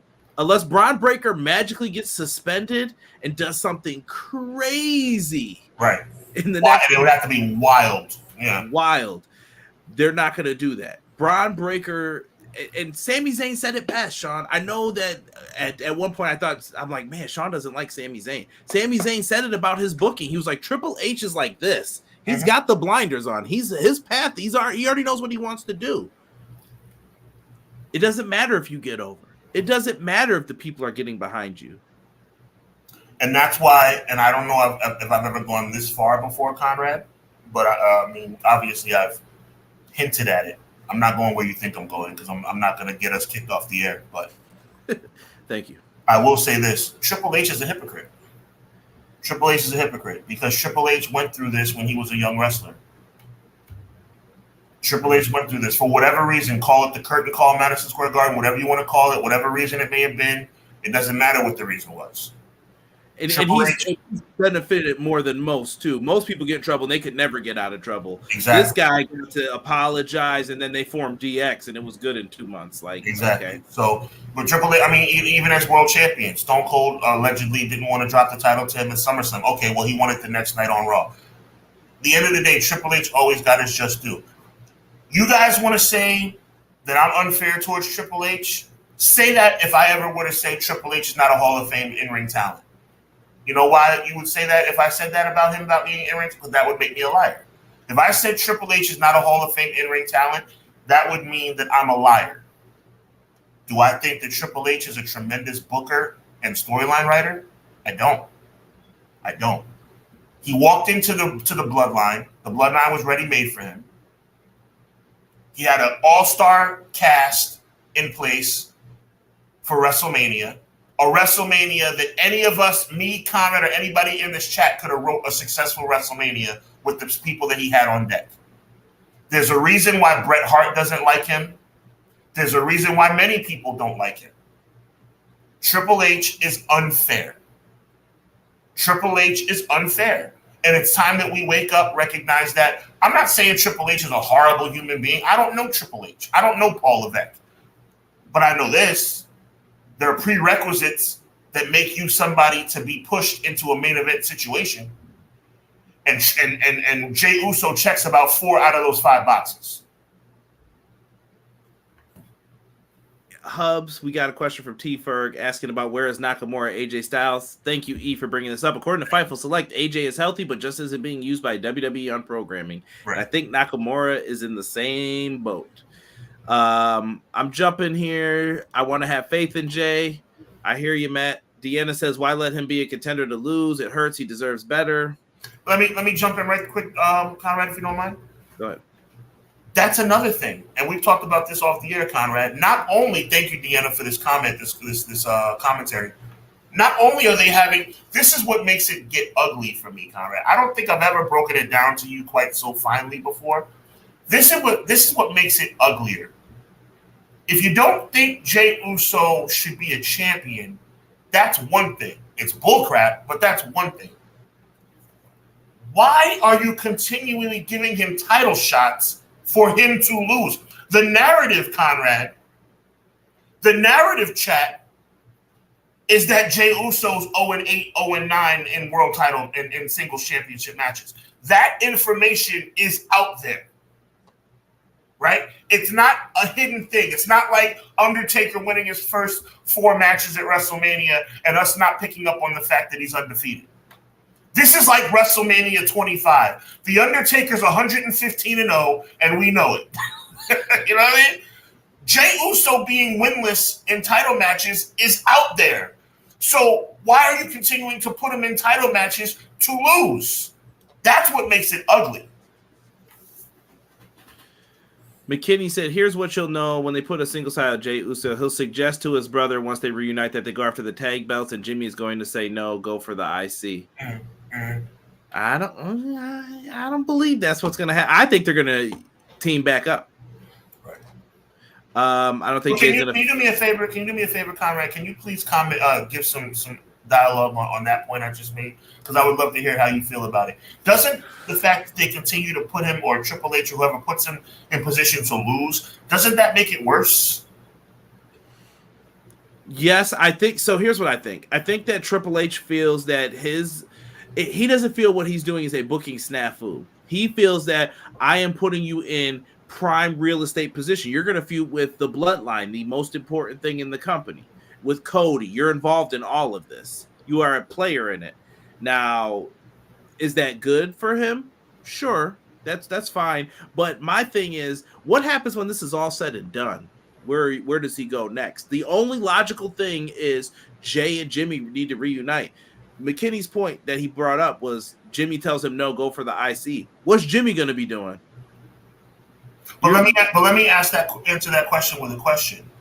Couldn't they still get to the Bloodline thing without this? This should show you, Conrad, my brother from another mother. This should show you, chat, that I am trying to be fair. I'm trying. It's very difficult, but I'm trying. If Triple H doesn't believe that Jey Uso should be a champion, why book him to lose title matches every month? And when I say that in the context of what you brought up. Get to the Bloodline. If that's the goal, get to the Bloodline. Why does he have to lose another IC match to Braun Breaker on the way? That's the question. Because you got to feed Braun. That's the. I know you don't like that answer, but they got to give him someone. And listen, in Triple H's mind, this dude is the next dude. That's what he views. It doesn't matter what we think at this point, Sean. This is like one of those. He has been chosen. He makes no mistakes. He is the boss man. So okay, this is the guy that you're choosing. He can't lose to anybody unless it's for credible reasons to make someone else. And then after this, I wouldn't be surprised if he's in the world title mix. At least getting the shots. He may not win it right away, but he'll be getting shots. He'll be in Money in the Bank. Braun Breaker is in the mix. Is the best way I could put it. And I feel you, Mike. Mike said that he's mad about Nakamura never getting his stuff. E said everything Brett said about the game is true. It's true, E. Brett cannot stand that guy. You understand me? Brett cannot stand. It's like Goldberg, Triple H. Goldberg, Triple H. Yeah. It's bad. Well, they looked a little friendlier. I think Goldberg might be in the worst, but yeah, maybe so, right? he looked like as soon as we get out of here, if someone asks me a question about you, I'm going to say the same thing I've always said. I will say this though. I will say this, even though I shouldn't, because we all know Booker T 2003, right? It's not like you're going to get insulted and win the match on the back end, right? No guarantees.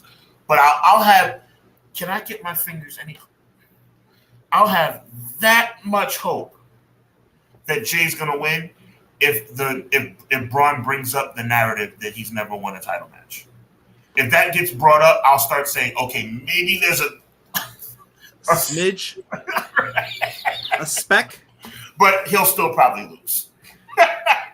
Now, I'm going to McKinney real quick. We're going to have to lightning round through some of this after this because we still got a few different things to talk about according to WWE.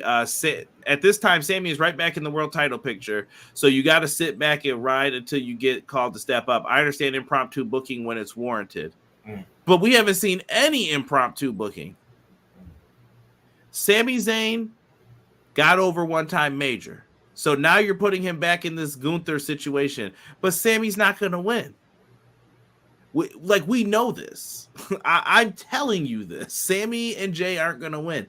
They're going to be reunited by this situation they're in. I wouldn't be surprised if they're the ones to beat the Judgment Day.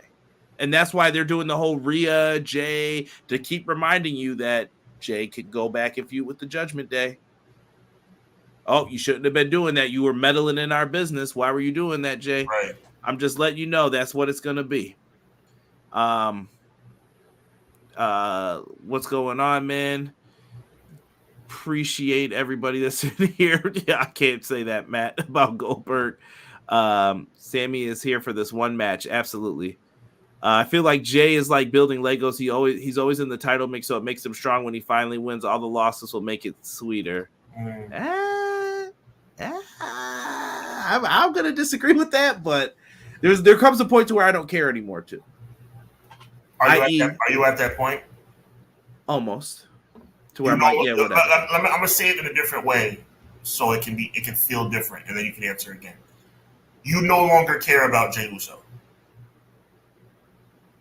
No, I still have care. Like I hope he gets something out of it. Because off the strength of me, at least, I know you want to see him win. to avoid this talking point for a little, maybe. Oh wow! Listen to you. Okay. No. I think that Jay could be in the mix for something. I haven't lost all hope yet, but after, like I said, War Games will determine how I feel. I think afterwards, depending on where they go. I'll know by Mania Rumble time where I think he's going to be. Would it surprise me if they win or lose and then they get jumped by the Lucha Bros? No. Oh. You know what I'm saying? Like, would that surprise? Oh, what are these guys doing here? Oh, we wanted the big match when we came here. Like, you could do something like that. We'll see what happens with Jay on the upcoming weeks of Raw. The title shot is not this week, though, for sure. Let's get to COO of TKO, Mark Shapiro, yesterday. He talked about WWE cutting back on house shows and encouraging their live events team to raise ticket prices when demand is high. They're pricing too low, he said, and this is a quote, they're pricing too low if you're selling out that fast. He says they have a team dedicated to site fees from the Goldman Sachs conference. There was audio here too. Thank you, Brandon Thurston, fellow Buffalonian. Throw the fist up for you. WWE, are you out of your mind? Are you out of... Have you... Yo. SmackDown, November 8th, Buffalo, New York. I looked at the same spot where I got row 119, row 1. Ticket price, AEW, $60 and some change. Price for WWE, $320 plus. And it might be like 328, 326. Sean, who is going to these shows? Who's doing this? And they're saying, let's charge more. You are bugging, sir. This thing is not going to stay like this. We've watched wrestling long enough to know. The hype goes down eventually. Sure does. I don't know. The statement is like ridiculous. I mean, it's a slap in the face to a 9-to-5 Charlie that's trying to make some money to get to a WWE event. It's really a shame. Right? Because a 9-to-5 Charlie can't afford $350 for a ticket. You're pricing out families, man. I just don't understand it. It doesn't make sense to me, but if people are buying them, I mean, I guess. And by the way, I'm glad you corrected me on that because I said a ticket, but if it's me and my son or me and my son and my fiance or me and my parents or me and my family, that's $1,000 I'm spending. For SmackDown. Right, exactly. Not based on the past few weeks. I'm not buying that ticket. I don't care what anyone says. Me and Jesse have talked about it. I told Jesse, I don't know if I'm going to another WWE show again. Like, I just can't see it right now. It's a lot of money, bro. It's a lot of money. It's a ridiculous amount of money. I mean, we're talking about practice. We're talking about practice, not a game. Not a game, practice. We're talking about SmackDown, not a pay-per-view, SmackDown. Right? He said that's business. Put them prices up. 2 VIP tickets for the wife and I for GCW on Halloween is $154. That's a lot for an indie show. Wow. But VIP probably means like ticket. I mean, meet and greets, autograph, yeah, all that. Got to be. People that can talk business going to a WWE show use it as a tax write-off. Hey, I'll take it a step further. People talking business about a WWE show. What does that say about what you're like? It's like not about going to the show. It's about let me balance my books before I buy this ticket. Facts. Moving on. Let's get to this report from Cultaholic, who's sourcing PW Nexus. not sure of the reliability on that. WWE is reportedly scrapping Def Rebel as their music partner, as they will not be renewing their contract once they expire. You didn't want to. I'm not gonna lie. I do not advocate for people to lose their jobs too often unless the reason calls for it. Def Rebel is awful. This music has been awful. Terrible. Awful. I don't want to hear them make another theme. And it says that it is expected WWE will use mainstream artists going forward. Interesting. Doesn't Triple H look like a complete goofball? What a loser that guy looks like. Like, he looks like a complete jerk. He seems like a well-dressed young man here, just trying to educate people on the product that he's selling, Sean. He's a corporate sellout. Mainstream artists finally being used in WWE. What do you think? Good thing? Yay, nay? I mean, music sucks, so I guess it's all right. I'll watch SmackDown at home for free $99. Thank you. Yeah, Raw will be here in my city in November, and the prices are more than when I went last year for sure. Don't realize these people will say are broke. Def Rebel sucks. Def Rebel is trash. Dookie, bring back CFOs. Motor City Machine Guns has a new Def Rebel theme coming. Oh, I did hear that Motor City Machine Guns are not keeping their TNA music. I thought they were partners, though. I thought they did. I thought so too. But they're letting them keep the name. So Def Rebel, trash Dookie, man. Lots of doo-doo in the chat. Tiffany Stratton. Hey. Let's move into the final thing here. Before we transition into AEW, I do want to acknowledge some Ring of Honor real quick. Athena, 646 days as the Ring of Honor Women's Champion. First person to main event with the Women's Championship on a Ring of Honor pay-per-view. I know a lot of people remember her going into this. She had a dark match where everyone said, oh, she was hitting someone a little too hard. Look at how stiff she was in that match. And this is what it's led to. She just broke Samoa Joe's record, Sean. I like to take time to celebrate Black excellence, so good for Athena here. Yeah, in that regard, and I'm going to leave it just at that. In that regard, and the way you just worded it, I would agree 100%. She's also the main draw for Ring of Honor. I don't know if people have noticed that. That's how she's positioned. Briscoe goes back and forth. Athena stays there. They don't have Athena on TV. They're trying to keep her special for when they do finally pull her up. But she's in the midst of working on her storyline with her group. So things to watch out for. I won't ruin anything for you guys who watch it. In the regard of what you just said, I agree. Copy. Copy.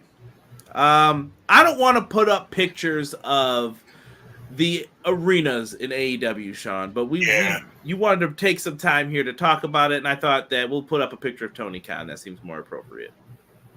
Because I hate when people take these pictures. I'm like, bro, don't y'all get tired of taking these pictures every week? Why do you do this? Why do you do this? Empty arena, Sean. What do you want to say about them? It's a shame.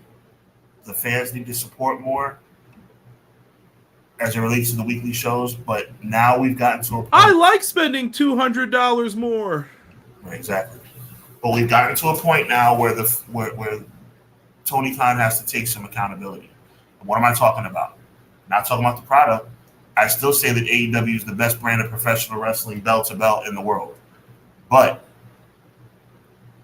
you have to downscale your weekly arenas. You sell out pay-per-views, no problem in the major arenas. You need to approach Disney. You need to approach Mohegan Sun. You need to approach smaller venues for your weekly episodic television shows. It's better for business. It'll save you some money, and it'll save you these ridiculous losers that are taking pictures of your empty arenas. You have to adjust. That's my point. That's my stance. I'm mad at the fans for not going to the events. But if you're the owner of AEW and you're the decision maker in AEW, you have to make a decision that makes sense for the company to not continue to look bad. Because even as big of an AEW supporter as I am, those pictures of those empty arenas look bad. So you have to make adjustments. BJ brought up Conan earlier, and I want to just talk about, I'm going to transition off of that a little, Sean. Why do we have this PR hype machine that is meant to make people and things in AEW look bad. Conan just came out and he hated basically on Swerve getting the bag. I don't want to get into too many details of it. You guys can go look it up. I think Wrestling News Co. on Twitter had it up, and I think they have an article on their site. Why is Conan out here talking about how much money Swerve makes? And then, WWE was really smart to not pay people more money. Conan, you were a wrestler, bro. And we didn't even get into Kevin Nash and Logan Paul and that whole thing. You are a wrestler, Conan. Why would you be mad at someone getting money? I don't care if it's Mercedes, Swerve, even though it's funny when that's the problem. Why are we hating on someone getting the bag? I don't get it, Sean. Sean, why are articles coming out as soon as rumor AEW Shockwave may go to a Fox Network distribution partner? I heard that so-and-so owns it. You've never written an AEW article ever. How do you know this? You look at who he's friends with. TKO, UFC folks, WWE folks. That's where these people are getting the information. Please do not trust these folks. Do not. They are starting stuff up with each other even. Even the little like Twitter algorithm people are just going back and forth. The misinformation is crazy out here, Sean. And you could easily be fooled if you don't know what you're talking about and what you're doing. I hope you listen to me and think, man, Conrad's probably right. When Jordan Grace goes to WWE, I want you just to come back and be like, yo, Conrad, fist bump, bro. That's it. Yo, Sean, fist bump, bro. We tell you guys every week, be smart about this. They are playing them. They are playing TNA. This has happened multiple times. We have told you about Jim Crockett and what they've done. This stuff happens. I think you said it best. There's really not much needs to be add to that. It's clear what's going on, and it's clear that it needs to change. Like the writing is on the wall. How do you fight a PR team? How do you fight campaigns against you? It's just like it's this this narrative that continues to be, and Conan adding to this is just it's criminal to me. Go ahead. I want to show you something. This was not a mistake. No, it wasn't. I want you to see this shot. Take pictures of AEW's empty arenas. Raj Giri and them will say, if anyone has photos from the arena tonight, take them. They know that they're going to get retweeted if they put that out there. Absolutely. Just think, people. It's the narrative. When Raj Giri was wrong the other week about something where, Swerve wasn't going to WWE, I don't believe that for a second. You want to see the text? Then he shut up and deleted the tweet. Not saying don't like Raj. I'm just saying when you're listening to someone, know they're biased. And there are biased AEW accounts as well. There are people who just slander CM Punk's name as well. There are people who slander the Young Bucks name. I might be part of it. Don't listen to me when it comes to the Young Bucks then. But there is stuff there that I want you to see the bias, see the slant where they're going towards. And everyone has biases. I know that. I get it. And wrestling media, journalism, whatever you want to call it, is ran by fans. It's a unique type of thing. That's a fact. But I just want people to see it. I'm going back into the comment section. I want to say that Conan with that commentary is real quick. Conan with that commentary is ridiculous. Here, you know what? I want to make sure that I'm not saying anything too crazy here. Hold on. I said this to you before. I want to just see if I can read it. Conan said Tony Khan literally gets mad when certain wrestlers leave, so what they're doing now is making him overpay for all these wrestlers so he can keep them. What do you care? Exactly. What do you care? And I told you, if I'm Tony Khan, if I wanted to be petty, I'm taking Vikingo from you. I'm gonna just take him. That period. Like, that's what it's just gonna be. Like, I got something for you. Conan is a chump talking about pay and talking about people's personal lives. I did see a lot of the Adam Cole and like I don't want to get into that. It got really like uncomfortable, creepy. Yeah, some of the stuff I'm like, Conan's mad because some dude's getting paid. Rob said because they're not getting the bag in question. Jealousy is a hell of a thing. When you've been mid your whole life, you're not going to be happy with people who do better than you. Clown, I can't refer to that. Yeah, talking about that. Yeah, I don't even like bringing up people's relationships and things like that because that might be hard for both of them. So all I'll say about it is that I wish them well, whether they're together or not. I like AEW, but they need to book smaller arenas. Love TNA being booked in the Boeing Center for Victory Road. See, to me, you know what it is, and this is strictly speculation. Tony Khan continuing to book them in big arenas is just pride. He needs to put his pride in the back pocket and start booking smaller shows. It might be resources too, though. Yeah, but I don't care. But they help advertise for you. If Tony doesn't have that, now that's another cost you have to put on here. Okay, but you're continuing to look bad every week, though. Because, like I said, nobody's more of an AEW fan than me. But the optics are not good. Yeah, like I said, I think it's because I can see. Or block out the seats then, for goodness sake. That's tough to do when people are taking wide shots of the arena, though. You're not going to block that. Bring down a curtain or something. Do something. Yeah. It's like I said, it's tough. I feel like they're trying to push AEW to go to these TNA arenas, and then they're going to help TNA even more. That's just speculation on my part.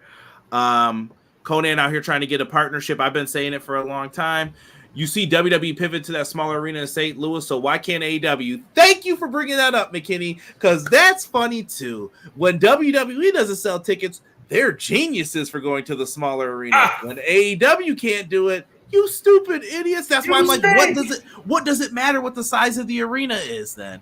What does it matter if you're going to sell the same tickets that Dynamite did? I don't get it. Factuals. I don't get it. That doesn't make it better, in my opinion. Oh, no. Because guess what? If Tony gets hot again, he's going to have to go back to these arenas. How long is it going to take him to get back in there then?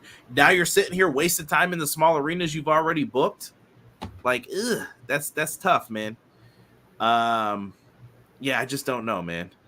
Last pay-per-view I went to was in Buffalo, New York in 2000. That was fully loaded? Fully loaded. Triple H. JR had a great comment on there, but I can't say it on air because I'll get in trouble.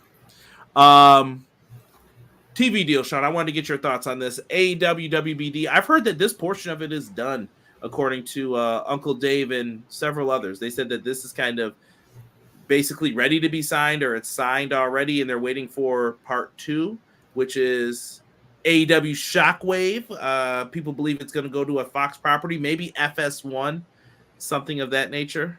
That would be a huge power play. Listen, wrestling wasn't bad for Fox. They wanted 3 to 4 million viewers from WWE is the difference, and they weren't getting that. Right. Pay a little less for AEW, and now you're happy. Yeah, I don't have a problem with that. I think that would be a tremendous coup for AEW, for All Elite Wrestling, and for Anthony Khan. Yeah, I don't know about having 4 shows. Maybe you even do a recap show with this, like Metal, Jack, Velocity, one of those types of shows where you're turn Collision into the ROH show. You could. Like, I think ROH is going to be incorporated in one of these shows. Like Rampage or something's getting cut, in my opinion. I hope so, because there is a point where too much is too much.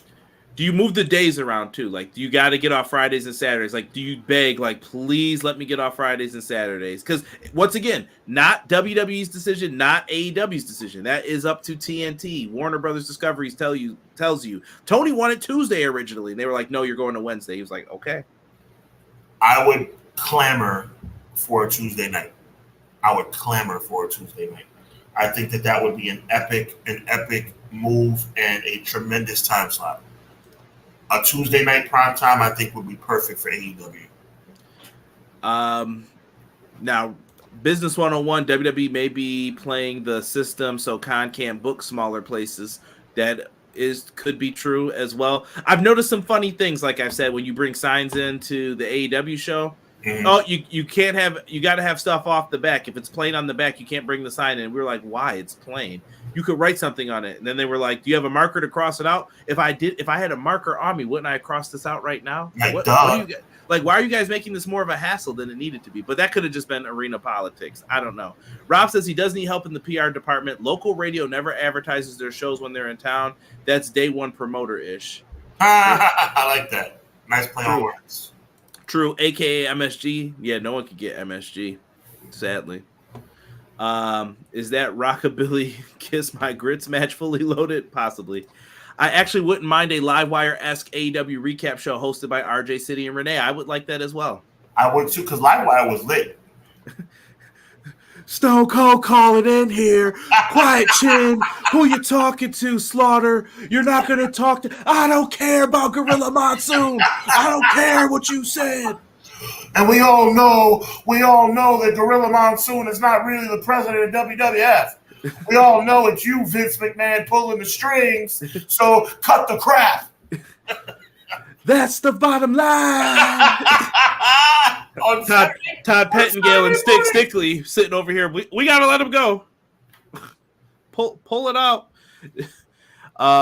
Yeah. So I don't think you're wrong for saying the smaller arenas thing. I think there's a lot to it. I wish I knew the backstory of it. Like, what do you get? How much money? Is Kirby promoting more on the radio? Things like that. Rob, do people listen to the radio? That's another good question. How many people are you going to reach by doing Not anymore. So how do you promote more? They have the shows flashing at the bottom. It worked in 2019. Why doesn't it work now? That's the other question, right? So Tony's probably scratching his head like, what happened? And Lizzie brought up Ahmed Johnson. Let me tell you something. Farouk, I'm from the streets just like you, bro. You know what I'm saying? So listen, what you did to me, man, we gotta handle it. First of all, I can understand everything you're saying. This is not a good Ahmed Johnson. Okay, so let me. I'm sorry. That's a shame. I really should do it more like Ahmed Johnson did it. So I want to apologize to Conrad and everybody for doing a terrible Ahmed Johnson impression. Allow me to redeem myself. Farouk,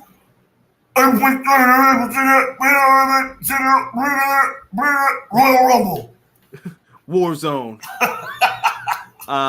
McKinney says, here are my thoughts on the AEW WB talks. They gave AEW a nice increase, but they gave up exclusivity to only be on WB stations. That's why we'll get Dark back on YouTube and Flashback on Tubi. Shockwave Flashback. That's fine though. Like I said, Tubi. So what if Fox becomes happy and now they take everything over to Fox? Like WBD's gambling too a little bit here. Okay, well, obviously I can't trust you. So for the next 5 years, I'm going to be building relationships with anyone else in television that's not you. Oh, hey, how's it going, sir? You know? And that's business. That's business. Yeah. Better Ahmed impression, spot on. There's also the geofencing option.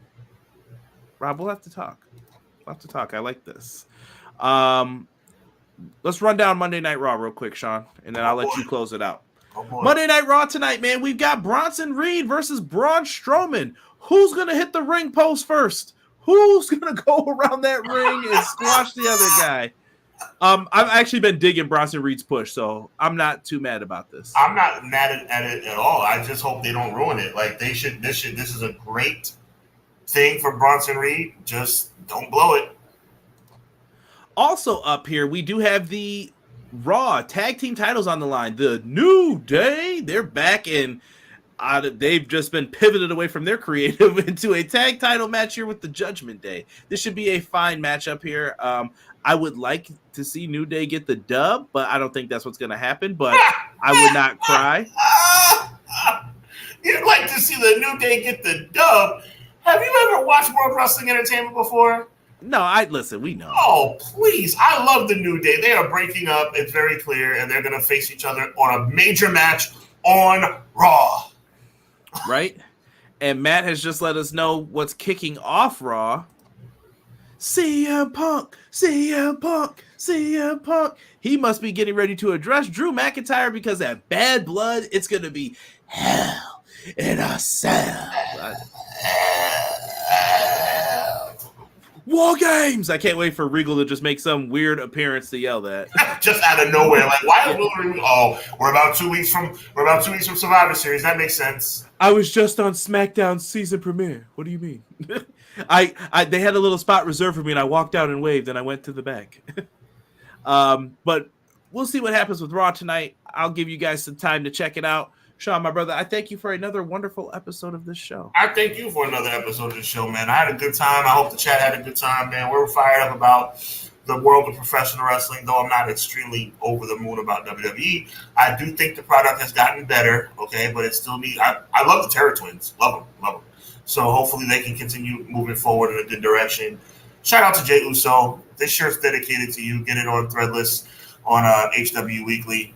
Make sure you go to Conrad's shop on TeePublic as well. Get some merchandise. Make sure you check out Conrad and Derek every Wednesday night, this coming Wednesday night especially, at 10 p.m. as they review AEW, the best AEW review in all the land. Remember the special coming up that Conrad and I are going to be a part of, Hubbanomics Live, a live edition of Hubbanomics. That's why I haven't brought out any new editions of Hubbanomics lately, because we're gearing up for the first ever live edition of Hubbanomics on the Thursday before Bad Blood. We got a lot of stuff cooking, man. So on behalf of my tag team partner, Conrad Cushman, my name is Sean Hubbard. We thank you for your support. We thank you for the love. God bless, be encouraged, and remember, evil never prevails. 6:05 next Monday. We'll see you.